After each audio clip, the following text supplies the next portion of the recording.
नमस्कार दोस्तों। तो जैसे आपको पता है कि हमने जो करंट अफेयर है उसकी एक सीरीज शुरू की है, तो आज उसका मैं तीसरा लेक्चर आपको बताने जाऊंगा। और इस लेक्चर में हम बात करेंगे फ्लड्स की। फ्लड जो आपको पता है पिछले हफ्ते जो असम में आया और जिसकी वजह से वहाँ पे काफ़ी ज़्यादा डिस्ट्रक्शन हुई, तो हम जानने की कोशिश करेंगे फ्लड्स आते क्यों हैं और क्या वजह होती है कि जिसकी वजह से फ्लड हमारे लिए एक नेचुरल डिजास्टर बन गए हैं। तो शुरू करते हैं आज का लेक्चर। सबसे पहले मैं आपको इसमें कंटेंट बताऊंगा, आज के लेक्चर में हम क्या क्या पढ़ेंगे। तो कंटेंट कुछ इस तरह से है। सबसे पहले हम बात करेंगे फ्लड क्या होते हैं, उसके बाद कौन कौन से एरियाज हमारे हिंदुस्तान में फ्लड प्रोन एरियाज हैं, उसके बाद हम बात करेंगे काजेस ऑफ फ्लड, फिर फ्लड डिस्ट्रक्शन की बात करेंगे और फिर गवर्नमेंट के इनिशिएटिव्स और पॉलिसीज क्या क्या हैं जो फ्लड को कंट्रोल करने के लिए बनाई गई हैं। फिर लास्ट में आपको मैं बताऊंगा वे फॉरवर्ड कि हम इनको कैसे कैसे हम इनको कंट्रोल कर सकते हैं। तो जब करते हैं फ्लड से, तो फ्लड्स क्या होते हैं? Flood is an overflow of water that submerges land that is usually dry. अब इसको मैं आपको एक एग्जांपल से समझाता हूँ। जैसे कि हम एक पानी का गिलास लेते हैं और उसमें हम पानी डालते हैं, तो अगर हम उसमें पानी कंटिन्यूटी के साथ डालते रहेंगे, एक समय ऐसा आएगा जबकि वो गिलास भर जाएगा और जो एक्सेसिव पानी होगा वो गिलास से साइड में गिर जाएगा। तो इसका मतलब ये है कि जितनी गिलास की कैपेसिटी होगी, अगर हम उससे ज़्यादा पानी उसमें डालेंगे तो पानी उससे निकल के बाहर आ जाएगा। तो इसी को हम रिलेट करते हैं नदियों के साथ। नदियों की जो वाटर कैरिंग कैपेसिटी है, अगर उसमें ज़्यादा पानी जाएगा तो जो पानी है वो नदियों से बाहर गिर के जो हमारी ड्राई सरफेसेस हैं वहाँ तक पहुँच जाएगा और जिसकी वजह से वहाँ पे बाढ़ आ जाएगी। अब ये होता क्यों है? क्योंकि जब पहाड़ों पे जब समर के सीजन में आइस मेल्ट करती है तो नदियों में पानी जो है वो एक्सेसिव हो जाता है कि नदियों की जो वाटर कैरिंग कैपेसिटी है वो कम होती है और जिसकी वजह से एक्सेस वाटर होने से जो नदियों से पानी निकल कर जो साइड में ड्राई एरियाज होते हैं वहाँ पे चला जाता है और जिसकी वजह से क्या होता है कि वहाँ पे फ्लड आ जाते हैं। तो ये थी एक छोटी सी समझाने की कोशिश मेरी कि फ्लड्स होते क्या हैं। अब हम इनकी टाइप्स की बात करेंगे कि फ्लड्स की टाइप्स कितनी होती हैं। फ्लड्स की टाइप्स बेसिकली 5 तरह के फ्लड्स होते हैं। सबसे पहले river floods, coastal floods, storm surge, inland flooding और फ्लैश फ्लड्स। शुरू करते हैं फ्लड प्रोन एरियाज। तो हमारे हिंदुस्तान में कौन कौन से एरियाज हैं जो फ्लड को लेके काफ़ी ज़्यादा प्रोन है। तो इसमें मैं आपको समझाने के लिए मैं आपको इसमें मैप बताऊंगा कि जहाँ से आप आसानी से आइडिया लगा सकते हैं कि कौन कौन से एरियाज बाढ़ को लेके काफ़ी ज़्यादा प्रोन है। तो सबसे पहले जो हिंदुस्तान में एरियाज हैं जैसे कि ब्रह्मपुत्र हो गया, गंगा रिवर बेसिन के एरियाज हो गए, वो काफ़ी ज़्यादा फ्लड को लेके प्रोन है। तकरीबन 60% जो टोटल वाटर फ्लो होता है वो इन्हीं सब एरिया से हमारी नदियों में आता है। तो जिसकी वजह से जो बाढ़, जो फ्लड्स जो हमारे हिंदुस्तान में आते हैं वो जो हिमालय से जितनी भी नदियाँ निकल के प्लेन्स में आती हैं तो वो काफ़ी ज़्यादा हमारे देश में तबाही मचाती हैं। तो देखिए मैप, देखिए इसमें मैप में जो रेड स्पॉट्स हैं, जो रेड एरियाज बताए हुए हैं वो आपको आसानी से इंडिकेट करेंगे कि ये जो एरियाज हैं ये फ्लड प्रोन एरियाज हैं।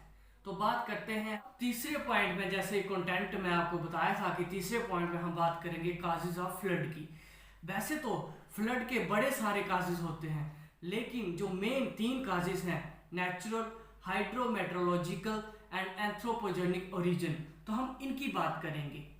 ठीक है दोस्तों, तो बात करते हैं कि नॉर्थ ईस्टर्न स्टेट्स में फ्लड आने की क्या वजह है। तो इसकी सबसे बड़ी वजह है 2 नदियाँ, वहाँ की 2 नदियाँ ब्रह्मपुत्र और बारा। जो ब्रह्मपुत्र रिवर है वो काफ़ी ज़्यादा असम में डिस्ट्रक्शन कॉज करती है। अब ऐसी क्या वजह है कि ब्रह्मपुत्र रिवर जो है वो असम में इतनी डिस्ट्रक्शन कॉज क्यों करती है? तो वो शुरू करते हैं, मैं बताता हूँ आपको। फर्स्ट पहला जो पॉइंट है वो है जो नॉर्थ ईस्ट स्टेट्स हैं वहाँ पे जो एवरेज रेनफॉल होती है वो होती है 100 सेंटीमीटर से लेके 1300 सेंटीमीटर। ऑलमोस्ट 80% जो एनुअल रेनफॉल होता है वो वहाँ पे 5 मंथ्स में होता है, मार्च से लेके सितंबर के बीच में। और उसी समय वहाँ पे जो स्नो है, जो पहाड़ों पे स्नो है, वो भी मेल्ट कर रही होती है।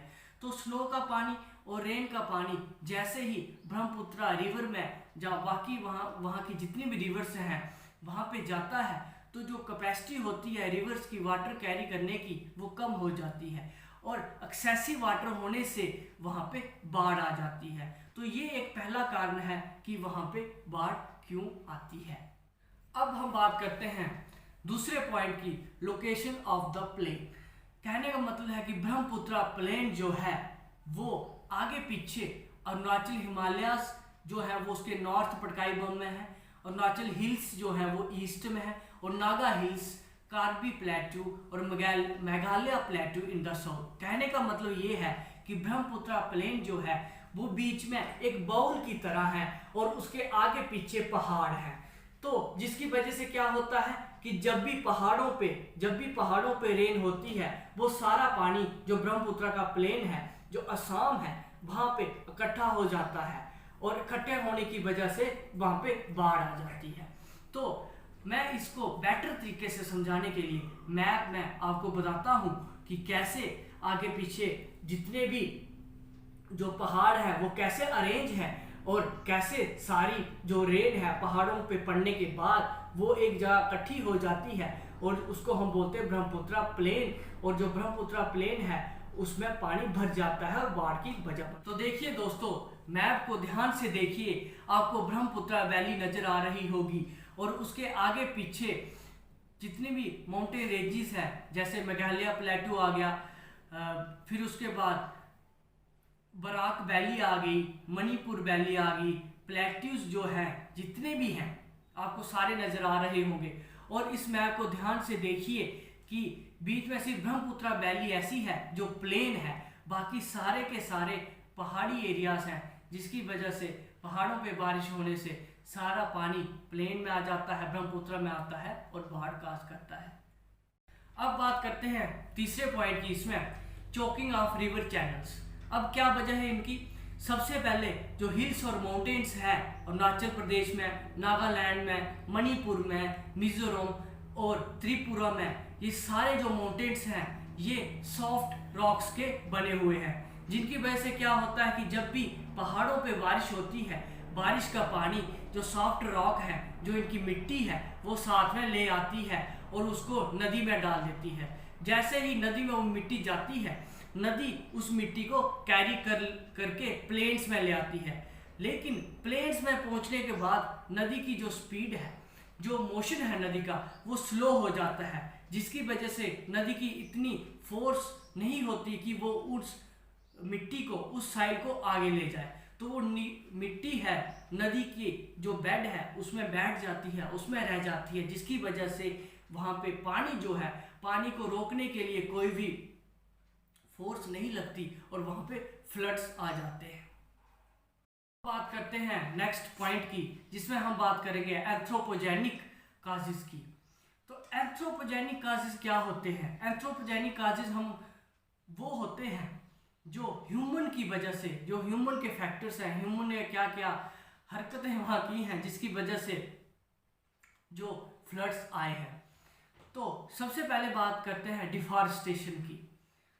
ये तो सबको पता है कि दोस्तों जितने ज़्यादा प्लांट्स लगाएंगे उतने ज़्यादा फ्लडिंग कम होगी। ऐसा क्यों होगा? क्योंकि प्लांट्स जब भी रिवर का तेज बहाव आता है तो प्लांट्स उस बहाव को रोक देते हैं, जिसकी वजह से बहाव स्लो हो जाता है और स्लो होने की वजह से फ्लडिंग रुक जाती है। लेकिन अब बात करते हैं हम डिफॉरेस्टेशन की।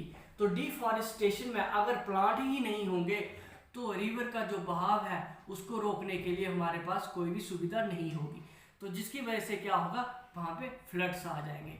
और ये भी एक काज है कि वहाँ पे जो नॉर्थ ईस्ट स्टेट्स हैं वहाँ पे फ्लड आए हैं।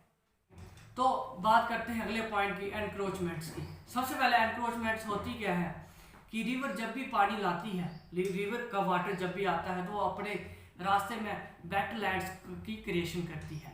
तो वेटलैंड्स क्या होते हैं, ये ऐसे एरियाज होते हैं जो पानी को सोखने में मदद करते हैं।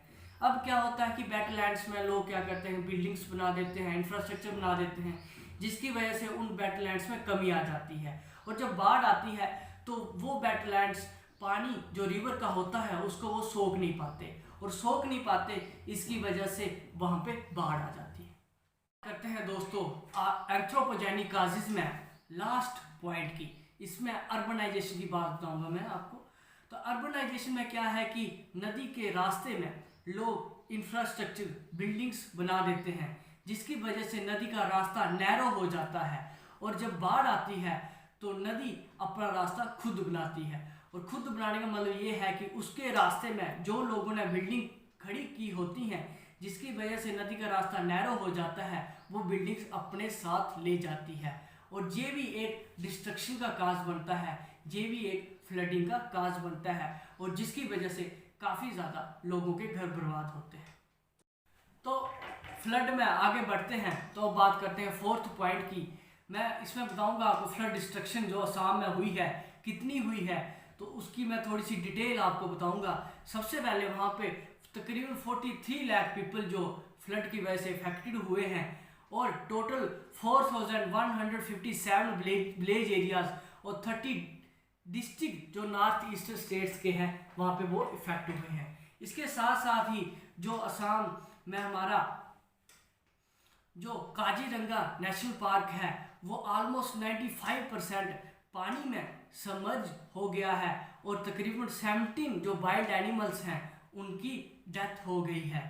और साथ में हमारा जो राइनो है, जिसकी वजह से काजीरंगा नेशनल पार्क बड़ा फेमस है, वो भी उसके साथ बाढ़ में बह गई है।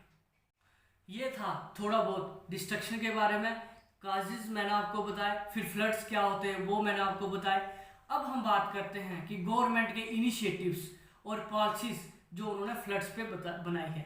तो सबसे पहले जो कमेटी बनी थी, जो सबसे पहले कमेटी बनी फ्लड्स के ऊपर, वो आई 1954 में।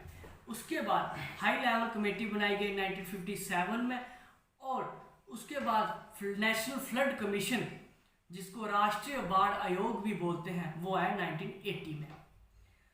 और जो नेशनल फ्लड कमीशन है, इसको रिव्यू करने के लिए गवर्नमेंट ने 2003 में रंगाचारी कमेटी बनाई, और रंगाचारी कमेटी बनाने के बाद 2004 में गवर्नमेंट ने एक और स्टेप लिया, जिसमें टास्क फोर्स बनाई गई ताकि वो फ्लड को मैनेजमेंट कर सकें। इनकी गाइडलाइन जो डिजास्टर मैनेजमेंट है, इसकी गाइडलाइन जो है गवर्नमेंट ने 2008 में जारी की। तो लास्ट पॉइंट जो है वो है वे फॉरवर्ड। वे फॉरवर्ड का मतलब होता है कि हम क्या नई टेक्निक, क्या नया इम्प्रोवाइज कर सकते हैं, जिसकी वजह से हम फ्लड्स को रोक लें, या तो फ्लड से होने वाली जितनी डिस्ट्रक्शन है उसको हम मिनिमम लेवल पे ले आए। तो इसमें सबसे जो पहला पॉइंट है वो है अलर्ट वार्निंग सिस्टम। तो अलर्ट वार्निंग सिस्टम में क्या होना चाहिए? अलर्ट वार्निंग सिस्टम में ये होना चाहिए कि पहले ही लोगों को बता दिया जाए कि आपके वहाँ जहाँ पे भी बारिश हो रही है वहाँ पे फ्लडिंग का कितना रिस्क है। अगर वहाँ पे फ्लडिंग का रिस्क है तो लोगों को जो नदी के किनारे हैं उनको सेफर प्लेस पे ले जाया जाए। बात करते हैं वे फॉरवर्ड में दूसरे पॉइंट की, मैपिंग। तो मैपिंग क्या है आपको पता होना चाहिए दोस्तों। हर बार जब भी नदी बाढ़ लेके आती है तो हर बार वो अपना रास्ता चेंज करती है। तो हमें पता होना चाहिए कि इस बार अगर बाढ़ आई तो नदी का जो रास्ता है वो किस साइड चेंज हो जाएगा। तो इससे क्या होगा, इससे उस रास्ते में जितने भी लोग रहते हैं, जितने भी वहाँ पे इंफ्रास्ट्रक्चर हैं, तो उनको हम खाली करवा के हम मिनिमम डिस्ट्रक्शन को रोक सकते हैं। तो शुरू करते हैं सेकंड पॉइंट, मैपिंग। तो मैपिंग में क्या होगा कि आपको पता है कि नदी जब भी फ्लड लेके आती है हर बार वो अपना रास्ता चेंज करती है। तो सबसे पहले हमें ये आइडिया होना चाहिए कि इस बार अगर फ्लड आया तो उसका रास्ता क्या होगा, तो उसके फ्लो को कैसे रोका जा सकता है। तो उसके फ्लो को रोकने के लिए हम वहाँ पे डैमिंग कर सकते हैं, डैम्स बना सकते हैं, जिसकी वजह से क्या होगा कि नदी का जो फ्लो है वो थोड़ा बहुत स्लो हो जाएगा, और स्लो होने की वजह से जो बाढ़ का इफेक्ट है वो कम होगा, फ्लड का इफेक्ट कम होगा। अब बात करते हैं अगले पॉइंट की, integrated approach between NDMA and SDMA.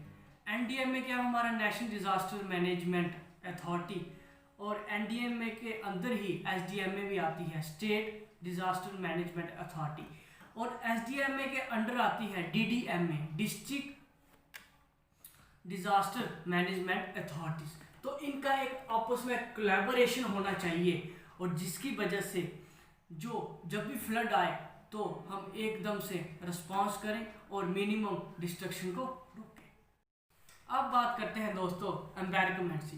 एम्बैरकमेंट्स क्या होती हैं, दीवार, एक तरह के नदी के किनारे दोनों साइड पे दीवार खड़ी कर दी जाएगी, जिसकी वजह से क्या हो कि पानी जो है ड्राई एरियाज में ना घुस पाए। लेकिन एम्बैरकमेंट्स बनाने के लिए हमें काफ़ी ज़्यादा सॉलिड और कंस्ट्रक्टिव वॉल चाहिए जो कि पानी के फ्लो को रोक सके। तो एम्बैरकमेंट बनाने से भी हम क्या कर सकते हैं, फ्लड को मिनिमम कर सकते हैं। तो ये तो हुई दोस्तों फ्लड की बात। अब पोस्ट फ्लड इफेक्ट क्या होते हैं, जैसे कि लोगों को एक जगह से जहाँ पे वो रहते हैं वहाँ पे ड्राई जगह पे ले जाया जाता है, लेकिन क्या होता है कि लोगों को स्कूलों में रखा जाता है, बिल्डिंग्स में रखा जाता है, कहीं ऐसी बिल्डिंग्स में रखा जाता है कि जो दूसरे कामों के लिए भी अवेलेबल होती हैं। तो जब वो स्कूल खुलते हैं तो लोगों को वहाँ से निकाल दिया जाता है। तो अब हमें इसका क्या नया तरीका लाना चाहिए, हमें लोगों के लिए परमानेंट सेटलमेंट करनी चाहिए। परमानेंट सेटलमेंट का मतलब ये है कि जब भी कहीं बाढ़ आए तो लोगों को पता हो कि हमने वहाँ पे हमारी परमानेंट रेजिडेंट्स है, हम वहाँ पे चले जाएंगे, और वो वहाँ पे चले जाएं, और उसके बाद जब बाढ़ का पानी निकल जाए तो वो वापस अपनी जगहों पे, अपनी ज़मीनों पे आ जाएं, जिसकी वजह से वहाँ पे वो एग्रीकल्चर करें। तो दोस्तों ये था आज का लेक्चर, और मैंने इसमें आपको कंप्लीट डिटेल देने की कोशिश की है। मैं उम्मीद करूँगा कि आपको ये अच्छे से समझ आएगा। ठीक है, अगर आपको समझ नहीं आता तो आप फिर से वीडियो को रिपीट करके देख सकते हैं। तो थैंक यू, और अब अगला लेक्चर मैं अगले वीक आपके लिए अपलोड करूँगा।